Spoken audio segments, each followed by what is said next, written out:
Let's talk about customer avatars.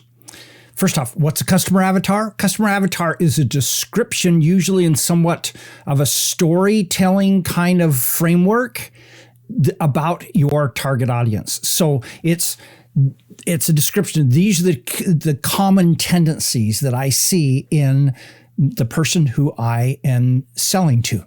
All right. Now, customer avatars have become incredibly popular over the last several years. Lots of people are doing them. Lots of people are teaching them. And most everyone who's teaching them are teaching them incorrectly. Because there's a huge mistake that people make in creating their customer avatar. And that's what I'd like to share with you today. Let's get to that by talking about this. What is the reason we create a customer avatar? What's the prime purpose of a customer avatar? Well, there's two of them. The first one is, and the most important one, is to identify their frustrations with your type of product. So the reason we do this whole exercise is to be able to say, these are the things they're frustrated with, and do it in language that they identify with and that they can work with. The second one is to find connecting language. What in the world is connecting language? Connecting language is words and phrases that let them know instantly that you understand them, that you get them, that you really understand the type of life they're living, the frustrations they have, those two things. Now notice those two things. So key frustrations and connecting language, they're very closely related. And basically what you're trying to do is you're trying to be able to talk to them in their words and have them go, oh, I like this person. This person really connects with me. All right. So the key here is this concept of connecting language. Now, there's a big difference between connecting language and disconnecting language. And this is where the main problem comes up with customer avatars, is a lot of people build into their customers' avatars, and people are actively teaching this every single day, and it just makes me cringe every single time I see that. What people are teaching is that they should make it as complete as possible. Define a person as well as possible. Talk about what kind of car they drive, what kind of decorations they have in their house, what kind of clothing do they wear, what kind of food do they eat, do they like to go to the gym, do they like to go out walking, do they just sit in front of the TV? All those elements are things that people are teaching them. The problem is that in the process of doing that, oftentimes people create assumptions that actually disconnect you from a large part of your target avatar. Now, we want to be disconnected from people who we don't want to buy from us. That's just fine. That's part of the reason we do the customer avatar. But the last thing you want to do is to take a piece of the customer avatar you really want and start offending them, or at least start telling them, hey, they don't recognize me, they don't understand me, that actually drives them away. So let me just give you an example of this. Let's just imagine for a moment that your target audience is a mom with young kids. Okay, all the frustrations that come with that. And so let's just imagine that you're talking and you use a phrase like, when you're buckling your squirming child into their car seat. Okay, what does that do if you're a mom of a small child?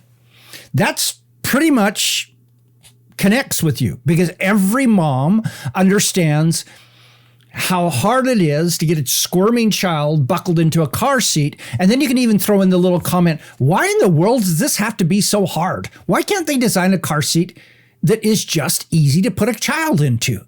Okay, what you've just done is you've just created connecting language, because almost every mother of small children has had that thought hundreds of times. Why does this have to be so hard? Why do I have to keep putting all these things into these things? And if I do it too loose, they're going to die. And, all those kinds of things. All right. Now, so that's connecting language. Let me show you an example of disconnecting language. So, buckling your child into the backseat of your BMW Series 5 sedan. All right. Now, for those mothers of a small child that are fortunate enough to own a BMW Series 5 sedan, you just talk to them. But what if they own a Mercedes or a Volvo? Same level of, well, maybe Volvo is not the same level of dollars, but the same level of income required to be able to work with those. But what about all the people who can't afford that particular car? Or how about all those people who could afford a BMW, hate BMWs, and really like this other model? What you just did is you just used disconnecting language. So in spite of the fact that you have been trained to write this complete story and tell what kind of car they drive, as soon as you name that card in your language, in your videos, in your webinars, in your blog posts, any place that you name that kind of thing, what you just done is you just disconnected from your avatar, which is the last thing you want to do. So, for example, let me just give you several examples of ways you can disconnect with them. So I bet that there are many of you who are watching this who part of your avatar is that they have a beautiful home. That's what you've imagined, that they have a beautiful home. My guess is that 99% of those who have a beautiful home, when we walk in, we look at it and say, what a beautiful home. When they walk into it, they say, what a mess. Look at those toys over there. Look at the dust on the counter, those kinds of things. And so beautiful home might work, or they may want a beautiful home. It's just not a beautiful home right now because they can't quite afford it. Beautiful home can be disconnecting language. While we're on a similar subject, hey, they're sharply dressed. I see this all the time in customer avatar statements where people talk about this woman is very sharply dressed or man is very sharply dressed. But you know what? Maybe they're just barely making by. They want to be sharply dressed and they're really working. They're like maybe buying scarves and accessories they can do, but they're not wearing a $500 gown to go out this weekend. They're taking the gown that, not even a gown, they're just taking something that they always wear and trying to figure out how to make it work when they go out.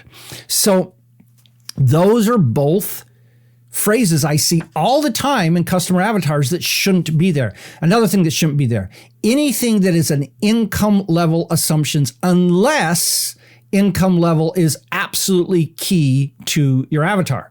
So if you sell $1 million houses, then income level is probably a good part of your avatar. But if you sell courses on how to design a beautiful home, you can sell that to people with a whole lot of different income levels, and you want to be very careful with that. And so here's a way to handle that. So in your language, you can say something like want to make more, because it's pretty rare that you meet somebody who doesn't wish that they had more. But if you refer to something like, hey, so they can pay their private school tuition, that's pretty risky. Because there's a lot of people who wish they could put their kids in a private school, but simply cannot afford to do so. That's a minefield that you don't want to be walking through. So all of this comes down to this. As you design your customer avatar, I encourage you to ask yourself a key question, which is this. For every item you put in that avatar, ask yourself, will this have the risk of disconnecting me from part of my ideal target audience, the audience I really want? In other words, is it possible that a portion of my audience, if I was to use that phrase I just wrote in my customer avatar in my marketing materials, that it would disconnect from a group portion of the target audience that I really want to have buy from me? That's incredibly important that you ask that question. And very frankly, most customer avatars, I would guess that 75 to 80% of the customer avatars that I see contain elements that are disconnecting language, at least, if not downright offensive to some people who are in their target avatar. So let's go back to the very beginning. Why do we do a customer avatar? Because they help us to identify their frustrations and they help us to find connecting language. So as you create your customer avatar, I encourage you to keep it simple. This trend of, hey, give them a name, maybe go find a picture of them, describe all the different elements of their life, actually hurts many, many people in their real life marketing. I believe it's a disservice to write a customer avatar at that level of detail. The less specific is usually better. Only focus on the things that allow you to identify their frustrations and that give you connecting language. Everything else probably ought not to be there. Don't drive people in your target audience away. It's hard enough to get them. Don't be driving them away by using something that's in your mind, the ideal world for your ideal target avatar, and that person has a name and you've described everything. I've seen ones that say they live in Soho, and it's like, wait a minute, there are a whole bunch of people who don't live in Soho who will potentially be buying your product. Why in the world do you write live in Soho in your customer avatar? Think about this. Some of you disagree strongly with what I just said. Let me know. I'm more than happy to have this conversation. There are some of you who probably ought to go pull some things out of your customer avatar or figure out a way to put it in so that it doesn't disconnect in your language with your avatar. Let me know your thoughts. Put them in the comments. This is Don Crowther saying, just go do this stuff.